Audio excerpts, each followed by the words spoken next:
je n'ai pas pris l'argent public. Je ne pense même pas le prendre. D'ailleurs, vous savez, moi j'ai été à la CAN, vous vous rappelez? Bien sûr. Bon, il y a aussi des dossiers qui attendent peut-être de ce côté-là. Voilà, tout à fait. On parle de cette organisation. La CAN 2008, oui. J'ai été le seul, l'un des rares cadres de ce pays, après la CAN, à ramener les fonds de l'État, qu'ils peuvent aller vérifier. D'ailleurs, ils l'ont maintes fois vérifié parce que ça sortait de l'ordinaire.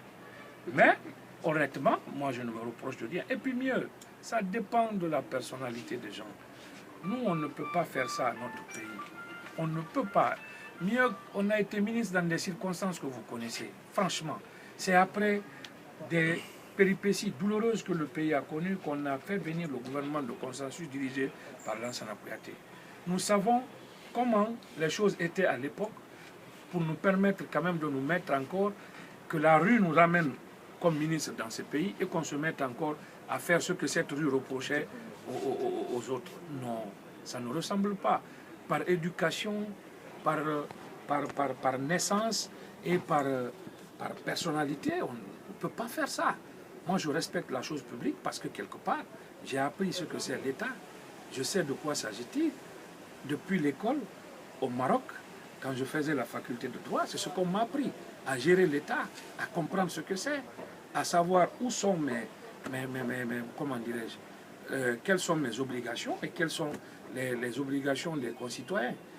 Mon seul et unique leitmotiv quand j'ai dirigé ces différents départements, c'était le respect de la chose publique et la satisfaction de l'intérêt général. Voilà. Vos supporters vous appellent roi de Kaloum. Est-ce qu'avec votre retour, Kaloum va bouger? Kaloum bouge, Kaloum ne bouge pas, ce n'est pas ça l'essentiel. L'essentiel aujourd'hui, les gens doivent cesser. Mais c'est difficile parce qu'il y a Brikimomo à Kaloum. Écoutez, je vais vous dire quelque chose. Franchement, encore une fois, mon problème dans l'exercice de mes fonctions de président de parti, ce n'est pas me comparer à quelqu'un ou à faire le procès de quelqu'un. Je suis à Kaloum, fils de Kaloum, c'est vrai. Mais mon ambition, ce n'est pas de Kaloum. Mon ambition, c'est toute la Guinée. N'est-ce pas? Je veux dépasser aujourd'hui l'étiquette que vous me collez. Comme ça, roi vous avez promis de nous montrer, n'est-ce pas, les noms de vos représentants dans les fédérations de l'intérieur. C'est ça mon problème aujourd'hui. Installer mes fédérations à l'intérieur. Mais à chaque fois, vous me cantonnez à Kaloum, comme si Kaloum est la seule république qui existe sur cette terre. Non. Baïdi Haribo est président de la FAG. La FAG veut avoir l'effectivité de représentativité dans le pays entier. Je veux être, au même titre qu'à Kaloum, qu'à Panziazou, être choisi par des Guinéens, non pas parce que je suis Soussou, non pas parce que je suis le Kaloum, mais parce que j'ai un programme, j'ai un idéal et j'ai un objectif pour mon pays. Voilà mon objectif. Maintenant, pour ramener l'affaire de Kaloum à des gens qui sont à Kaloum là-bas, qu'ils se débrouillent entre eux. Moi, je ne suis pas là-bas pour quelqu'un. Kaloum bouge, Kaloum ne bouge pas. Ce que je peux vous dire, c'est que l'opposition est majoritaire à Kaloum. L'argent qu'on distribue pour acheter la conscience des gens, les enfants vont manger. Mais on ne distribue pas à Kaloum. Kaloum est favorable à la mouvance. Kaloum n'a jamais été favorable à la mouvance. Jamais. Ils font plus de simagri que nous, parce que quelque part, il y a tous ceux qui ont été chassés de la banlieue sont allés s'asseoir à Kaloum. Vous regardez, les mêmes personnes qui se promènent sur les rues de Kaloum sont des gens qui logent en banlieue, vers la haute banlieue. Est-ce que vous les voyez là-bas se promener? Jamais. Parce que les gens de Kaloum, ils ont une culture et ils sont tolérants. Ils ne sont pas vindicatifs. Donc quand vous venez les voir pour vous exposer vos problèmes, ils vous acceptent, ils vous écoutent. Mais Kaloum a ses leviers, Kaloum a ses connexions, Kaloum a ses grandes familles, Kaloum a des repères. Quand vous ne maîtrisez pas ça, vous passez complètement à côté.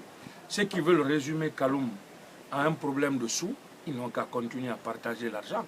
Nous, je dis et je répète, si les élections sont transparentes, on va battre le RPG à Kaloum. Et puis à plate couture, sans embâche. Je le dis aujourd'hui, à vive, c'est-à-dire je le dis de vive voix. Regardez seulement les seuls repères qu'on a pendant les présidentielles, n'est-ce pas? Sur 52 000 inscrits, il y avait 42 000 votants. Sur les 42 000 votants, l'UFR est arrivé en tête avec 22 et quelques mille voix. Après, suivi de l'UFDG, si je me rappelle bien, de PUP, après PDN, après il y a eu le parti de Abessila, NG, et il y a eu le parti de Kassori, GPT. Le RPG est venu 6e avec 658 voix. Et aujourd'hui, on vous dit que du 1er au 5e, ils sont tous du côté de l'opposition. Ah, ces 5 premiers. Ces 5 premiers sont dans l'opposition.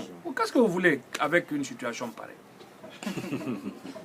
Même si leur enrôlement, comment ils disent là, ils ajoutent des... Ils n'ont qu'à ajouter les électeurs qu'ils veulent. Mais si on le sait, si les élections sont claires et nettes, l'opposition va remporter les élections à Kaloum. Ça ne m'effraie même pas.